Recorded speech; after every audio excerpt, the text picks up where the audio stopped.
Data है, अब जो हमारे पास एक्स्ट्रा कॉलम रो दिख रहा है उसको हम लोग यहाँ से क्या कर देंगे, डिलीट कर देंगे। तो डिलीट रो, समझ गए।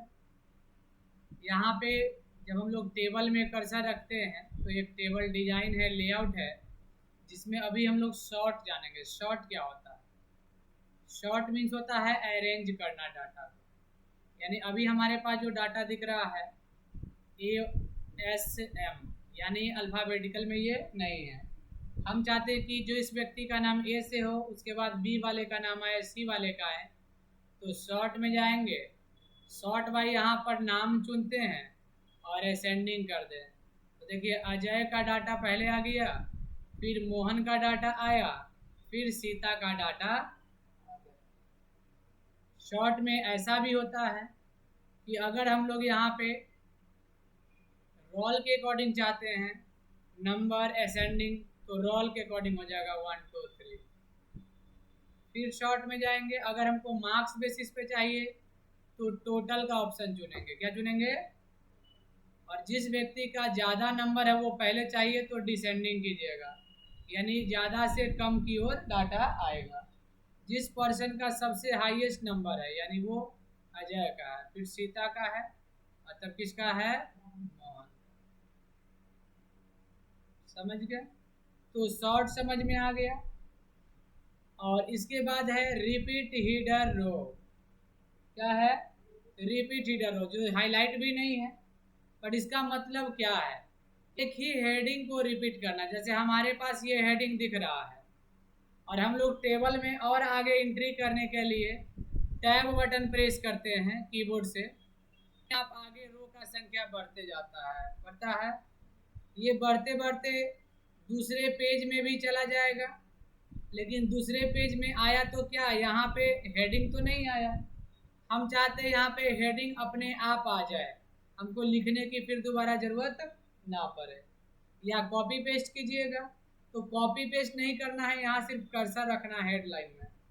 अगर आपका हेडिंग 2 लाइन में है तो 2 लाइन सेलेक्ट कीजिएगा, 1 लाइन में है तो सिर्फ 1 लाइन सेलेक्ट कीजिए, या 1 लाइन पे कर्सर, 1 लाइन में है तो कर्सर सिर्फ कर्सर रखिएगा यहाँ पे और रिपीट हीडर रो पे क्लिक कर दीजिए।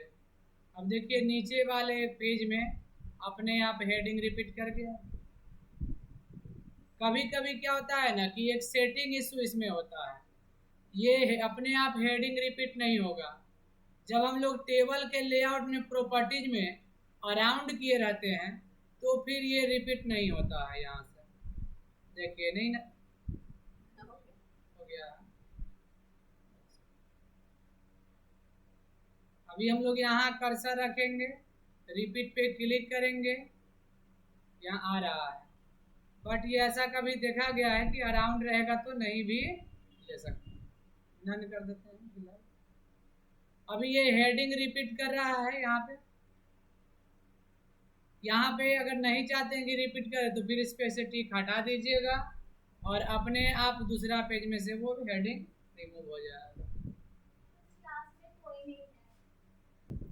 अब इसमें कन्वर्ट टू टेक्स्ट है, यानी जो हमारे पास टेबल में डाटा है और इसको हम टेक्स्ट फॉर्मेट में कन्वर्ट करना चाहते हैं, तो कन्वर्ट टू क्या कर देंगे? टेक्स्ट। कॉमा फॉर्मेट में चाहिए तो कॉमा, किसी अदर सिंबल में चाहिए तो अदर सिंबल लेकर यहाँ पर वो सिंबल दे देंगे, जैसे हम ग्रेटर देन सिंबल दे दिए। ओके करेंगे, देखिए डाटा ग्रेटर देन सिंबल में आ गया। यानी हमारा जो डाटा है, हर डाटा के बीच में ग्रेटर देन है ना, जहाँ से कॉलम था, इसको फिर से टेबल में लाने के लिए इंसर्ट में पढ़े थे convert text to table, comma में टिक लगा दीजिएगा। तो कॉमा में टिक तब लगाएंगे जब डाटा कॉमा में रहेगा, अदर में टिक लगाएंगे क्योंकि यहाँ ग्रेटर देन है तो ग्रेटर देन लिखेंगे, ऑटोमेटिक ये फिर से टेबल में हो जाएगा।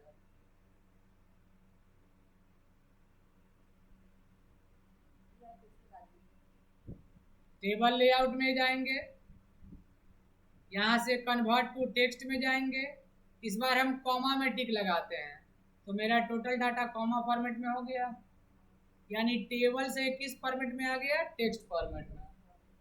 और टेक्स्ट से फिर टेबल में जाना है तो इंसर्ट से टेबल में जाएंगे, convert text to table, comma में टिक लगा के ओके कर देंगे। आगे समझे आप?